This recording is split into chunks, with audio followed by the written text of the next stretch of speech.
some of the things we see here in Terra that have happened that we talked about on the ground level are the paint peeling off, all the dead material between the glass window and the stained glass window, and all of the rot going on and the putty falling off, and you know, it's in extremely bad disrepair. It isn't going to take much for us to remove the putty and remove this covering and replace it. As you can see, some of them are actually even broken already. The guys will scrape all the woodwork, sand it, prime it again properly, and repaint it. Hi, Morning, Tom. Ann, Tara. Good morning. So we're back at beautiful St. Andrews, and it feels more like winter this morning, and here it is, only September the 29th. We're back today to fit the Lexon now on the window that we've prepared, and we're going to demonstrate how to get proper air circulation, ventilation, so that the frames stay much healthier, the bricks stay much healthier. It's just all around better for our stained glass window as well. The lead doesn't get heated up in it from trapped heat between the original panels that existed and the stained glass window. More later. Hi, Tom. Hi, Antero. So we're back outside again. The boys have put new trim around the window, bringing it out a bit further from the original interior window frame, so that the piece of Lexon behind me will extend out past the lower piece of Lexon, which fits up to where this cutout has been made. It allows a ½ inch gap or more between the sheets, and it allows air circulation to come up from the bottom up into this chamber and circulate back out, and allowing moisture condensation to never happen. And still, the most important thing, protect this window from rain, snow, vandalism, blah blah blah, those sorts of good things.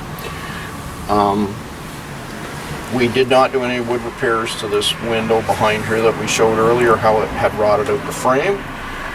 It's a later decision of the congregations on what they're going to do as far as that is concerned. We will, when we get back on the ground, show the gap where the airflow gets into this cavity to keep this window vented. Alrighty. Hi again, Antero. So, the boys have nicely installed the upper piece of Lexon in front of this beautiful stained glass window here. And I brought everybody back up here again to show them. So the under sheet of Lexon, the long sheet that comes up and covers most of the body of the window, you can see it in behind there, and we have about a 3-inch overlap here. And the overlap is so any moisture that's running off the face of the upper sheet of Lexon passes by that overlap and just drips down. Here's the significant factor though, Antera. Can you see my baby finger up in between the two sheets? This is the airflow we talked about. We need that gap so that air moving up through this system can actually circulate and allow air to go back out. And as well, it allows air to come in from the bottom. Now, it might seem, you know, kind of flimsy, that Lexon, but it is extremely strong. We've used 3-inch roofing screws to secure it, so we're really into some good wood when we got a 3-inch screw. They also have a rubber cap on there too, and you'll notice that we don't have it tight against the Lexon, just simply so the Lexon can expand and contract a little bit and not crack, okay, because it will split itself, folks, if you have it too secured and don't allow it to move a little bit. It flexes with the heat. So that's our big deal, is that we get this air coming into this cavity in here. Because I want you to get close to me, Antera, and have a look at the window that I'm pointing at through here. This window was covered solid with glass when we originally started out. And if you notice the actual copper work, this copper work is really tarnished. And it's tarnished because it saw so much moisture collection on it, as well as extreme heat temperatures between it and the glass, okay? And that's what causes it to break down. The solder joints, solder can be melted under 200 degrees. So if you can imagine, sometimes within these window cavities, the temperature gets to 150, 160 degrees. And we've proven that by putting actual thermometers inside that and verifying that that fact happens. So those heat extremes, particularly in the wintertime when it gets quite warm, and then all of a sudden in the evening we get an extreme cool down, it's really hard on our copper and lead work, particularly on the outside of the window more so than the inner side, because of that moisture buildup that's happening. So those are some of the things you might want to consider when you're thinking about ventilation. Where we're going to go next, and we're going to look at a church that was recently done in the last year, you're going to see, if you can imagine, an area about the size of the circle of my fingers where they've put in these little, what my former colleague Peter Stokes always called pressure release valves, and they have them situated in various spots around the glass that they use.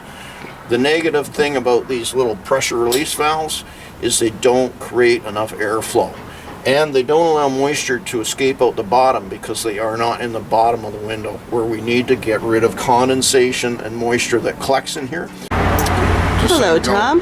Hi, Antara. So, we're at the bottom of our window that we've been working on. You can notice by the gloves I'm wearing today, it's just too cold to put the last coat of paint on.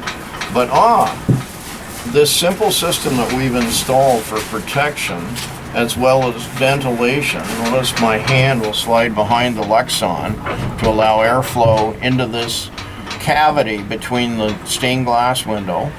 It still allows airflow in here as well for the screen that are in the bottoms of St. Andrew's windows, so that airflow into the church or airflow out of the church by having this, because it's as well has a separation in the top of this where the air can circulate. The one nice thing about this interior, that most things are missed by a solid panel tight against the wall, or tight against our brick, tight against our plate on the bottom, whether it be concrete, aluminum, wood, whatever, is this allows condensation to leave this area.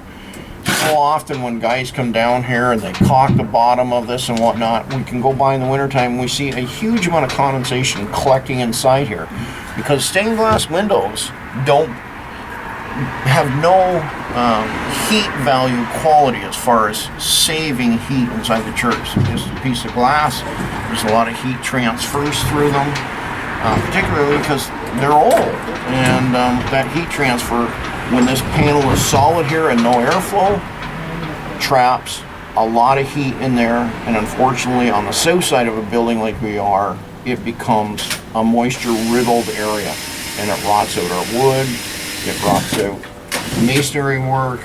It's just a breakdown that occurs. We've only seen in the last 30 years too, necessarily, that we needed to cover our stained glass windows on our churches, because more so for vandalism than anything else. They're so valuable, they're so costly to reproduce, that it's more productive to cover them and be able to enjoy them for future generations. So a couple of things that I want to point out. You'll notice, because it's so cold, we were not able to apply another coat or two of paint along the bottom here and finish out the trim. One of the important things, though, I want to emphasize to everybody is how we fasten our Lexan on with. It's a simple 3-inch roofing screw, 3/16 Lexan, and on this 8-foot sheet here, there's only 5 of them per row. We have 3 rows of them, 2 outside the center row, 5 per row. So if you can imagine now, in the future, when you want to do painting work on the inside of this area, how easy this is to get this Lexan off, scrape it, sand it, prep it again, paint it again. And we all know repaint south side of building. If we can get between 7 and 10 years out of it, we've done really well. So we know we're going to need to remove this again. We're going to need to prep a window again. We're going to need to repaint it again. Whereas this is a solid fixture, and I'm going to take our group to a couple of churches that have been done in the last year where this has been solidly applied with big honking, caulking holding it on the sides, holding it on the bottom, and it's glass to boot. You can't get back into that cavity anywhere nearly as quickly as you can this. We can have this Lexan off in 10 minutes in order to get back in that cavity if it's been caulked and been fastened in there so securely like that. It's a major, major job. And it's glass. It's very susceptible to breaking.